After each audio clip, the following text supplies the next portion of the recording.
За энэхүү туршилтаараа бүгдээрээ вакуум дууд тархдаг хэсгийг судалцгаая. Хэрэглэгдэх зүйлс нь гар дорх материалыг ашигласан байгаа. Тагтай шилэн сав, туслын системийн үзүүд, тариур, дуу үсгүүр ашигласан байгаа. Туршилтыг гүйцэтгэх дараалал маань дуу үсгэгчээ тагтай шилэн савнд байршуулна. Ингэхдээ хөндийг байршуулж өгөх байгаа. Тэгээд туслын системийн үзүүрийг тагтай шилэн савынхаа таганд тогтоож өгөх байгаа.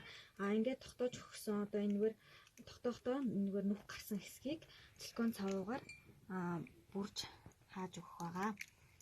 За ингээд туслын системийн нэг үзүүрийг тариурын үзүүртэй холбож өгөөд тариур дээрээ нэмэлт нүх гаргаж өгсөн байгаа.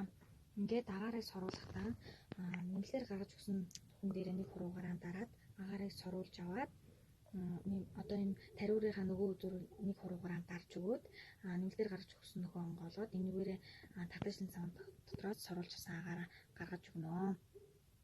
Ингээд эргээд нүхэн дээрээ нөгөө гараа тавиад агаараа соруулж аваад нөгөө хуруугаараа тариурын үзүүрээ тагалж өгөөд нөхөрөө соруулж авсан агаараа гаргана.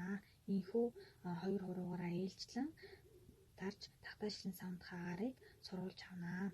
Ингэхдээ нэг анхаарах зүйл нь хуруугаа яг саний байрлалаа барихгүй одоо нэг хуруугаараа ээлжлэн ингэж соруулж аваад энэ эргээд тариураа хагаад нөхөрөө ингээд агаараа гаргах нь одоо шилэн савнд доторх агаарыг гадагшлуулахгүй мөн гаднаас энэхүү нөхөр агаар дамжин тагтай шилэн савнд дотор орох магадaltaй учраас за бүгдээрээ туршилтаа эхэлцгээе.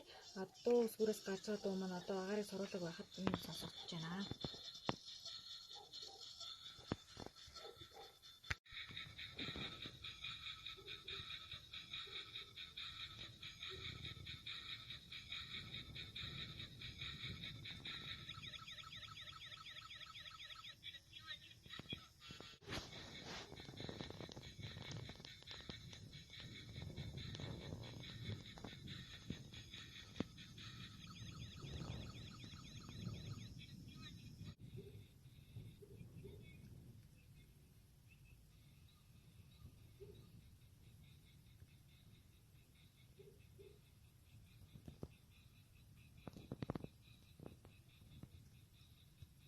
Агаарыг соруулж дуслаа.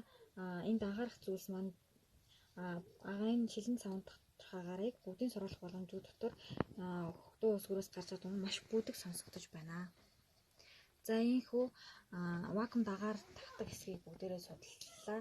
Энэхүү туршилтаар юу ажигласан зүйлсээ дэвтэртээ бичиж тэмдэглээрэй.